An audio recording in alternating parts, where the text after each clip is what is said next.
Some toxic people never insult you, they never yell, yet every interaction leaves you doubting yourself, questioning your judgment, and wondering if you are too sensitive.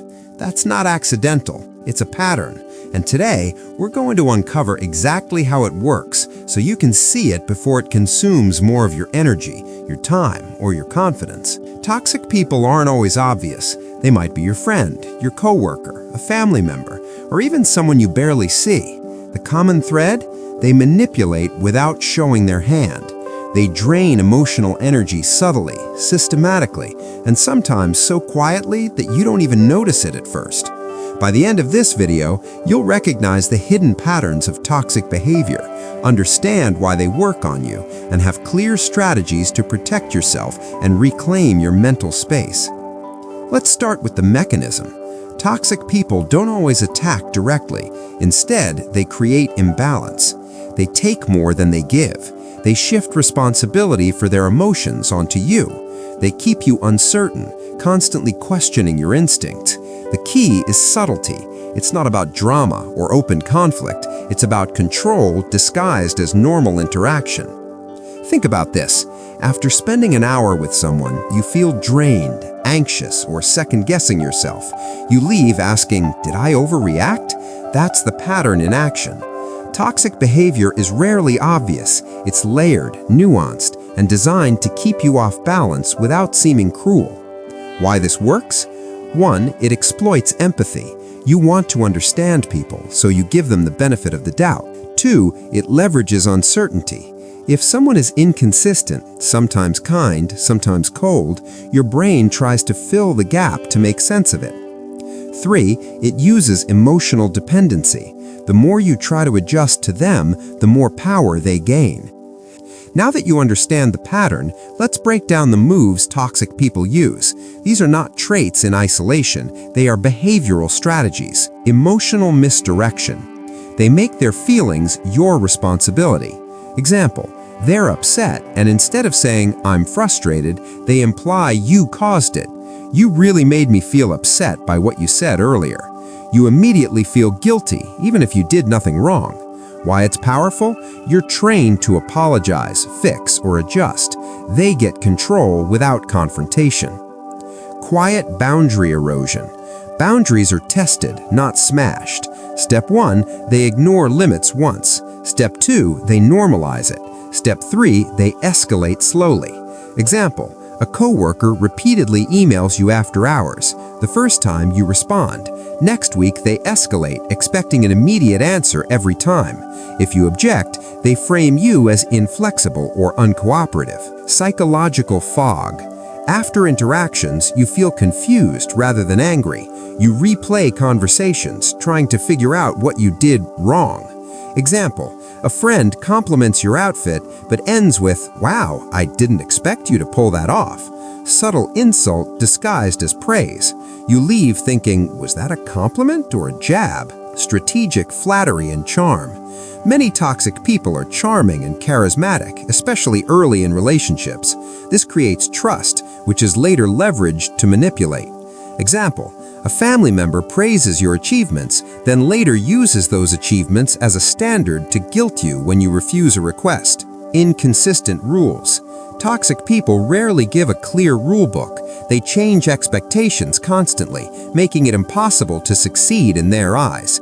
Example, "I'd like you to call me before coming over." You comply. Next week, you never check in first. It's designed to make you self-monitor endlessly, eroding confidence. Projection. They accuse you of behaviors they are doing themselves. Example, "You're always late," when they habitually arrive late. This confuses accountability, making you doubt your perception. Isolation techniques. They subtly limit your support network. Example, "Your friends don't understand us like I do." Over time, you rely on them for validation, increasing their influence. Take a moment. Think about someone in your life. Can you see any of these patterns? Notice how naturally these behaviors fit into daily interactions. That's what makes them effective and dangerous. The danger isn't the conflict itself, it's the cumulative erosion of self-trust. Over weeks or months, you may experience chronic self-doubt. You question decisions you would normally make confidently. Example, am I overreacting again? Hypervigilance. You anticipate criticism, adjusting behavior constantly. Emotional fatigue. Interactions leave you drained. You start avoiding social contact, even with people who are supportive. Internalized blame. You accept responsibility for others' emotions or failures. Reduced personal clarity. Goals, preferences, or boundaries become murky because you constantly filter them through the lens of the toxic person's reactions. Many case study. A coworker consistently shifts blame. Maria, a team member, notices she's apologizing for things outside her control. She feels anxious before every meeting, second-guesses her work, and even avoids contributing ideas. Weeks later, her confidence is diminished. This is a textbook example of slow erosion of authority over self. Boundaries don't change toxic people, they reveal them. Important distinction, setting boundaries isn't about being harsh, it's about clarity and consistency. 1. Name the boundary clearly. I cannot answer work emails after 6 p.m. 2. Apply consequences consistently. If they violate it, respond exactly as you stated. I don't answer emails after 6 p.m. 3. Track violations. Document patterns. This prevents self-doubt. Did that really happen, or am I overreacting? 4. Minimize engagement. Limit unnecessary exposure to the toxic person. Protecting energy is not selfish, it's essential. 5. Avoid justification. Toxic people exploit explanations. Say less, act consistently. Toxic patterns often escalate in predictable ways. 1. Start subtle. 2. Shift responsibility. 3. Push boundaries. 4. Increase emotional manipulation. 5. Isolate or control indirectly. Why this matters?